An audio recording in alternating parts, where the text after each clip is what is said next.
I'm here with the chicken boss.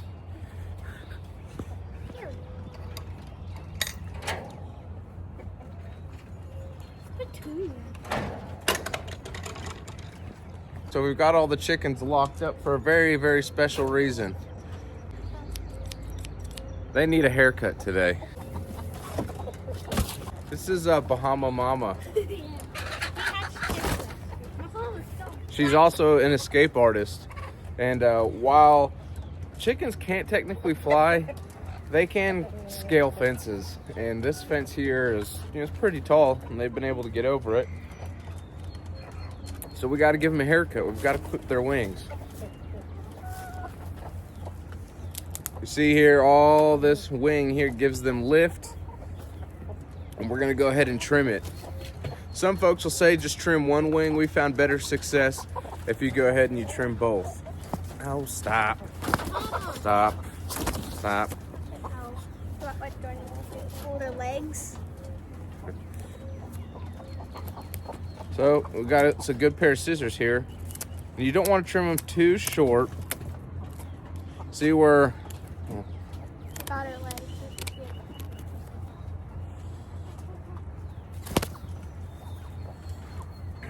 where we usually stop is, see where these long feathers here meet with these shorter ones. That's our line that we stop at. If you trim them too short, you can hurt the chicken, because feathers are a lot like fingernails.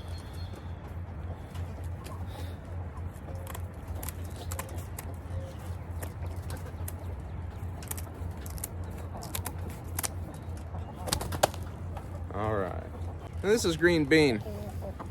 Green Bean's an old chicken. We've had her for a while.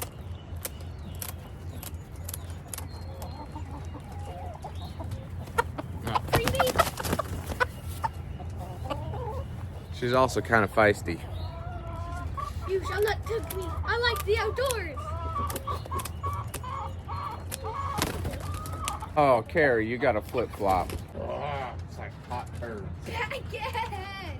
Full disclosure, a chicken pooped in there, which that's what they do. Woo! It's horrible. It's rough. It was baguette. And it pooped on Betty. Is it this one? Yeah, I think so. There you go. Do it when it comes out in 7 and 2. But trimming chicken wings isn't necessary. You don't have to do it. We do though, because when we do, that rooster's loud. Because when we do free range them, sometimes they like to jump in the woods, and so we're just trying to keep them contained. Do something better. That one just punched me in the face. This is sody pop, apparently. Chicken fact time. Did you know that chickens can recognize over 100 different faces? And that the term pecking order is a real thing. It's the hierarchy of chickens. Chickens are also excellent communicators. All the clucks and the bok-boks, they all mean something. And while it may not be necessary to have a rooster, we like having one around. We like to hatch eggs. But also, there's some level of authority and order that a rooster establishes, especially when watching out for predators. We have 3. This is my favorite chicken. Mohawk. This is Mohawk. She's always down for a grumpy face and a good time. We call her Mohawk. She's a cream leg bar, and we actually tried to get some more this year, and when our order came in, it turns out they didn't have any cream leg bars to give us. Next year. So hopefully next year. We hatched some that'll be maybe a cross, so. Dorky cream leg bar. A dorky Mohawk. This is an old chicken right here. This is Miss Frizzle. She's an old girl. She's from the first flock of chickens that we got. I think she's 7. Or maybe she's 7, I don't know, but she's an old girl. She's seen some things. We usually don't like to keep chickens that are more than 3 years old, unless you ask the kids. Because after 3 years old, their egg production significantly reduces. But some of them are like pets to us, so some of them end up hanging around. This is another escape artist. This is Turd Head Tilly. Guess who comes up with all the names for these things? It's not me. Hey, hello, Susie. All right, you want to go check on the babies? Yeah. I'm not gonna pick up. All I have to do is you just touch his foot and then it'll jump. Or like fly here. All right, that chicken spa day's over. Let's go see how our babies are doing. They're lumpy after water. They in their food. They're changing to both. That was trying to escape. Oh, Carol. Hey. All right, we all done? Yeah. All right, let's go inside. Yeah, no back. Yeah. We're ready. Let's go get some breakfast.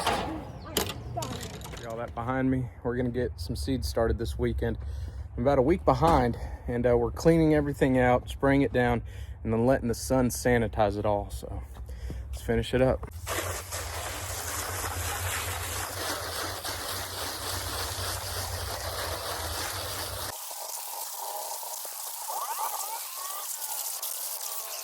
So starting seeds isn't a complicated thing, but if you have the opportunity to start your plants from seed, it'll save you a lot of money. We've done onions, beets, different herbs, but today we're gonna do tomatoes and we're gonna do peppers. To get started, really all you need is some type of seed starting potting mix, which is basically just generic potting mix, but it's just finer. You can make your own.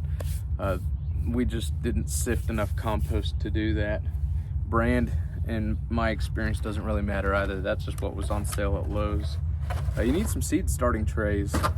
These are 2-piece trays here. You got the cells. They're about like 1x1 cells. And you got this other dish here that they set into. And when you fill that up with water, it allows them to draw water from the bottom up, which helps the overall hydration of the plant, helps the roots to come down and everything like that. Got these on Amazon, so and they've worked. We've had these for years and they've worked well. No issues with them at all. These are heat mats for seeds. I have found in my experience these are a must-have if you're trying to start peppers. Peppers love warm soil, and I have a lot better take and a lot better success if I use those when I'm starting peppers. Of course, you need some seeds. We use a couple different companies that we get seeds from. Baker Creek's great. These guys here, they offer free shipping on just about anything, and we enjoy their products. So Baker Creek's good. One company I found that I've really enjoyed using is MI Gardener. We have a great germination rate with their stuff, and I enjoy the customer service. So Baker Creek's great. They offer heirloom seeds, free shipping. One feller though that I've started using, or at least I started using last year and I did this year, is MI Gardener. We have a great germination rate with their product, and I really enjoy his transparency and his customer service. He's on YouTube. Check him out. Where Baker Creek has a lot of what I might call like niche or unique products or you know, plants for sale, which are great to use and great to grow. MI Gardener has a lot of the tried and true stuff that works very well for our climate here in Western North Carolina. So let's go ahead and get started. First things first, we're gonna take this potting seed mix here and we're going to put it in this container. So I learned the hard way that dumping the dry mix right into the seed starting trays is not necessarily the preferred method or the way to go. So what we'll do is we'll put it in this high-tech Easter egg bucket here, and we'll get it damp before we put it in our seed starting trays. So we've got our bucket, we've got a hose. Just gonna get her damp, mix it around a little bit.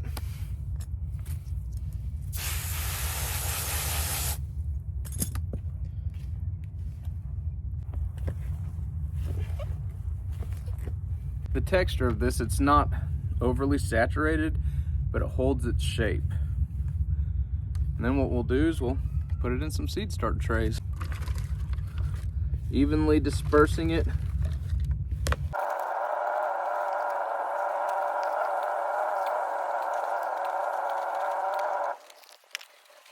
What do you think the next step is? Add seeds. So we'll get started with our tomatoes here. Usually I'll put about 2 seeds per cell, just in case one doesn't germinate. If both of them happen to germinate, sometimes I can actually pull the extra seedling out, transplant it somewhere else. Winner, winner, chicken dinner.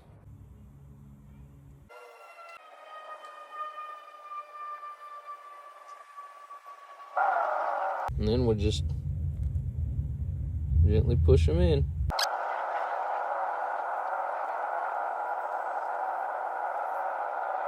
This next tomato, this Ace 55 tomato, we did this last year. I really like this tomato. It's hardy, it's dual purpose, it's great for fresh eating and for canning. And man, it's just an overall awesome all-around tomato. So if you haven't given this one a try, highly recommend it. Look how small them seeds are. You haven't grown this variety of cherry tomato before, and we're gonna give this one a try. Love cherry tomatoes, but definitely learned less is more when it comes to these things. They put the tomatoes out. Now we've got us a tray full of tomato seeds. How we tell them apart, you can use all different kinds of things to label so you can figure out or remember what's what. Again, got these tags on Amazon, so that's what we'll use. That way we know what's growing. Now that the tomatoes are done, we're gonna move on to the peppers. We love to grow peppers, or at least I love to grow peppers. We're gonna do some hot cherry peppers. We did these last year. These are from Burpee. This California Wonder Bell from M.I. Gardner. Again, awesome bell pepper. Some poblanos from Baker Creek. These are great to dry, and we love to dry them and make chili powder with them. And who doesn't love a cute little mini bell pepper to snack on? And in my opinion, no pepper garden is complete without the OG, the jalapeno. You know, the nice thing about growing your own food, that's for you. We might get into selling plants and produce this year, but gardening is a great way to start your journey on self-sustainability. It's a good way to cut down on cost on certain foods. For me, it's just a great thing to do that has nothing to do with my regular job. Gets my kids interested in trying different foods and vegetables. And there's just something about eating things that you grew, where you know where they came from and you know the work that went into them. What are some of your favorite things to grow? And we're gonna do a lot of different things this year. We've got garlic growing, onions will go in soon, potatoes will go in soon. We'll do corn. We love to grow corn.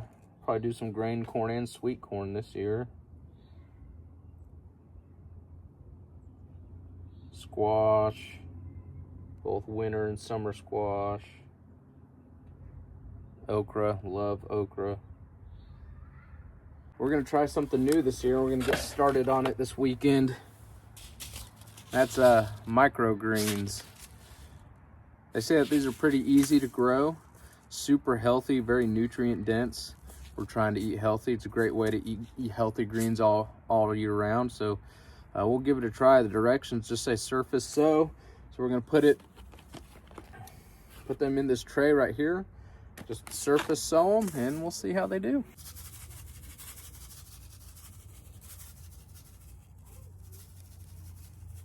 All right, now time to get these seeds inside. Let me show you my fancy high-tech seed starting rack. I realized I did not show this the other night when we initially started these seeds. We're getting ready to add some more trays. But as you can see, our microgreens are starting to sprout. Nothing yet from our tomatoes or our peppers, but it's only been a few days. So this rack here was an old Rubbermaid little storage rack that was getting ready to be thrown away, and I salvaged it. These grow lights I got off of Amazon, pretty cheap. Plug them in and off they go. And I really only bring this thing inside when it's time to start seeds inside. So with this coming week, we're gonna add a few more trays to our little indoor grow setup here, and Let's go spring. Well, thanks for tuning in. Don't forget to like, comment, and subscribe for more.